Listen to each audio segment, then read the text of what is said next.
By the year 1300, the Iberian Peninsula saw a vast territorial shift in what is called the Reconquista era. The Christian kingdoms had reconquered most of the land conquered by the Muslim Umayyad Caliphate in the early 8th century, with only the Emirate of Granada remaining under Muslim control. The Crusades effectively came to an end by 1291 with the fall of Acre to the Mamluk Sultanate of Egypt. The Mongol Empire had fragmented and no longer posed a threat to Europe, although in 1258 the Mongols captured Baghdad, led by one of Genghis Khan's grandsons, creating a power vacuum with the fall of the Abbasid Caliphate. The destruction of the libraries and centers of learning was a particularly devastating blow to a culture that had prized scholarship and knowledge for centuries. In the year 1300, the Silk Road was at its absolute peak, thriving under the unifying influence of the Mongol Empire. This period, often called the Pax Mongolica, created an unprecedented era of security and stability across Eurasia, which transformed the famous trade route into a vibrant artery of global exchange. The Silk Road was never a single road, but a network of interconnected land and sea routes. In 1300, it was a conduit for a wide variety of goods, with both luxury items and more common commodities flowing in all directions.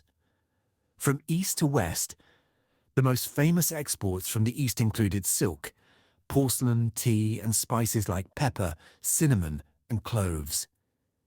Innovations like gunpowder, paper, and the compass also traveled westward, fundamentally changing European society. From west to east, in return, the West primarily sent valuable items like gold and silver, as well as textiles such as fine wool and tapestries, glassware, and horses. However, the most significant commodity exchanged was not a physical good at all. The Silk Road was a powerful vector for the spread of ideas, technologies, and religions. Buddhism, Islam, and Christianity all spread along its routes, and the exchange of scientific knowledge, art, and philosophical concepts enriched cultures across the entire Eurasian continent. The year 1300 was not a period of unblemished prosperity for Europe. The continent was on the brink of what historians refer to as the crisis of the late Middle Ages.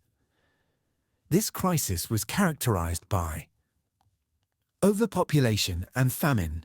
Europe's population had been growing steadily for centuries, reaching a peak that put immense pressure on agricultural resources. This led to food shortages and, when a period of colder, wetter weather hit, it triggered the devastating Great Famine from 1315 AD to 1317 AD. This famine weakened the population, making them more susceptible to disease when the plague eventually arrived. Warfare and political instability. Europe was a patchwork of warring kingdoms. The 14th century would see the start of major conflicts, most notably the 100 Years' War between England and France, which began in the year 1337 AD. These wars, and other regional conflicts, were a source of economic and social disruption. Religious and social tensions. The Church was a dominant force, but it also faced internal challenges, including a period where there were multiple popes, the Western Schism, which began in 1378. Socially, tensions were rising between different classes, particularly as a result of the changing economy and the shift away from a purely feudal system.